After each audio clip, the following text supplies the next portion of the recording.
کسی گھر میں ایک عجیب و غریب ناگن رہتی تھی، سانپ، فیمیل اسنیک سمجھ لیں، جو روزانہ سونے کا ایک انڈا دیا کرتی تھی۔ گھر کا مالک مفت انڈا ملنے پر بڑا خوش تھا کہ ڈیلی ایگ آف گولڈ، سونے کا انڈا۔ گھر والوں کو تاکید رکھی، کہا ہوا تھا کہ کسی کو بتانا نہیں کہ ہمیں یہ خزانہ ہر روز ملتا ہے۔ اپنا یہ روز گولڈ کا ایگ جو تھا، سونے کا انڈا سنبھال کے رکھتا، بچا کے رکھتا۔ یہ سلسلہ یوں ہی چلتا رہا۔ ایک دن ناگن اپنے بل سے نکلی اور اس نے اس گھر میں ایک بکری تھی، اس کو ڈس لیا۔ اس کا زہر اتنا جان لیوا تھا کہ دیکھتے دیکھتے بکری کا انتقال ہو گیا، بکری فوراً مر گئی۔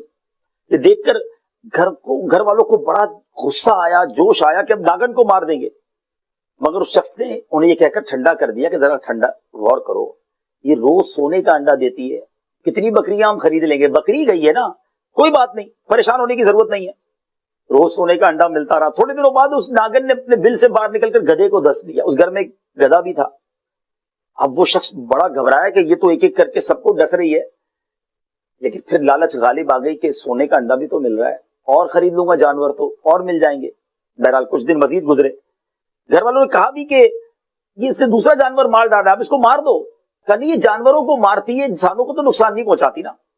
تھوڑے دن ہوئے تو انڈے ملتے رہے، کئی ماہ گزر گئے، بہت پیسے جمع ہو گئے، گولڈ کے انڈے تھے۔ اب اس کے بعد کیا کیا کہ اس ناگن نے اس گھر میں غلام تھا، اس کو ڈس لیا۔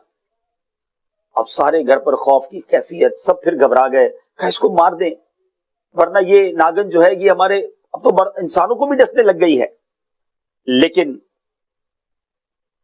اب کیا ہوا، دولت کی ہرس نے اس بندے کی آنکھوں پر پھر پٹی باندھ دی۔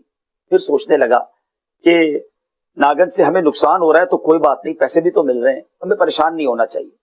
کچھ ہی دنوں کے بعد اس ناگن نے اس بندے کے بیٹے کو ڈس لیا۔ بیٹا تھوڑی دیر بعد دنیا سے چلا گیا۔ وہ شخص غضبناک ہوا، کہنے لگا اب میں نے اس ناگن کو نہیں چھوڑنا ہے۔ لیکن وہ ناگن بل کے اندر غائب ہو گئی، نہ انڈا ملا نہ ناگن باہر آتی۔ بہت ٹائم گزر گیا۔ اب دونوں میاں بیوی سوچنے لگے کہ لگتا ہے ناگن ہم سے ناراض ہو گئی ہے۔ اس بل کے پاس آیا، اس جگہ کو صاف کیا، خوشبو لگائی، دھونی دی۔ تھوڑے دنوں بعد اس ناگن نے پھر سونے کا انڈا دینا شروع کر دیا۔ میاں بیوی خوش ہو گئے کہ ہماری اس ناگن سے صلح ہو گئی ہے، حالانکہ اسی ناگن نے ان کے بیٹے کو ہلاک کیا تھا۔ تھوڑے دنوں کے بعد اس شخص کے یہاں اس کی بیوی کو بھی اس ناگن نے ڈس لیا۔ بیوی بھی دنیا سے چلی گئی، مگر اب جب بیوی چلی گئی تو اب اس نے یہ بات اپنے دوستوں کو بتا دی کہ اس طرح میرے گھر میں ایک ایک کر کے اس ناگن نے سب کو ڈس لیا، سب چلے گئے۔ دوستوں نے کہا عجیب آدمی ہو تم، ایسی ناگن کو پالے بیٹھے، اس روپے پیسے کا کیا کرو گے جس نے تمہارا سارا خاندان برباد کر دیا۔ لیکن اب اس ناگن وہ پھر بل میں غائب ہو گئی۔ تھوڑے دنوں کے بعد اس ناگن نے اپنے بل کے باہر جو ناگن کا گھر ہوتا ہے وہاں اب موتی چھوڑا، یعنی انڈا سونے کی بجائے ڈائمنڈ۔ یہ شخص لالچ تھی نا، کہتا ہے اس کی طبیعت بدل گئی ہے، اب اس نے سونے کی جگہ موتی دینا شروع کر دیا ہے۔ اس کا مطلب یہ ہوا کہ اب یہ انسانوں کو نہیں ڈسے گی۔ لالچ پھر غالب آ گئی، پھر روز موتی لینے لگا۔ ایک دن آیا تو اس ناگن نے سوتے میں اس کو بھی ڈس لیا۔ جب اس کے دوست گھر آئے تو پورا پیالہ سونے اور موتیوں سے بھرا ہوا تھا، اور یہ شخص تڑپ رہا تھا اور اپنے دوستوں سے کہا کہ آج میرے نزدیک اس مال کی کوئی قدر و قیمت نہیں ہے، کیونکہ اب یہ دوسروں کا ہو جائے گا اور میں دنیا سے خالی ہاتھ چلا جاؤں گا۔ یہ کہہ کر ناظرین اس شخص کا انتقال ہو گیا۔ یہ حکایت بزرگوں نے اپنی کتاب میں تو لکھی، مگر آج شاید اس سے قریب کی زندگی ہم میں سے بہت سارے لوگ گزار رہے ہیں۔ حرام کما رہے ہیں، سود کھا رہے ہیں، رشوت لے رہے ہیں، جھوٹ بول کر مال کما رہے ہیں، ملاوٹ کر کے مال کما رہے ہیں، حالانکہ پتہ ہے غلط ہے، بہت سو کو معلوم ہے یہ حرام ہے، مگر چونکہ پیسہ آ رہا ہے نا، حالانکہ اس کی وجہ سے بیماریاں بھی آ رہی ہوں گی، پریشانیاں بھی آ رہی ہوں گی۔ ظاہر ہے جس مال سے رب ناراض ہے وہ مال تو نحوست لاتا ہے، برکت نہیں لاتا۔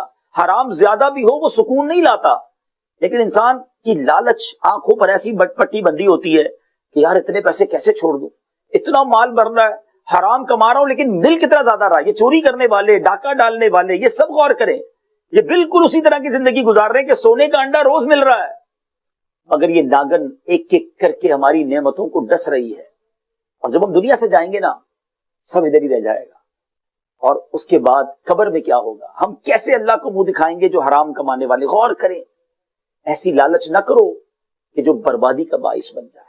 آج لوگ کہتے ہیں یار دنیا میں بھلا ہونا چاہیے، آخرت کی معاذ اللہ، یہ یہاں تک کہتے ہیں آخرت کی آخرت میں دیکھی جائے گی، نہیں دیکھی جا سکے گی، وہاں نہیں جواب دے سکیں گے، وہاں مار پڑے گی، وہاں یہ مال عذاب بنا دیا جائے گا، اور پیچھے چھوڑ کر جو جائیں گے وہ بھی عذاب ہوگا۔ ایسا نہ کریں، ہمیں قبر میں یہ سونا چاندی یہ حرام کا پیسہ کچھ بھی کام نہیں آنا۔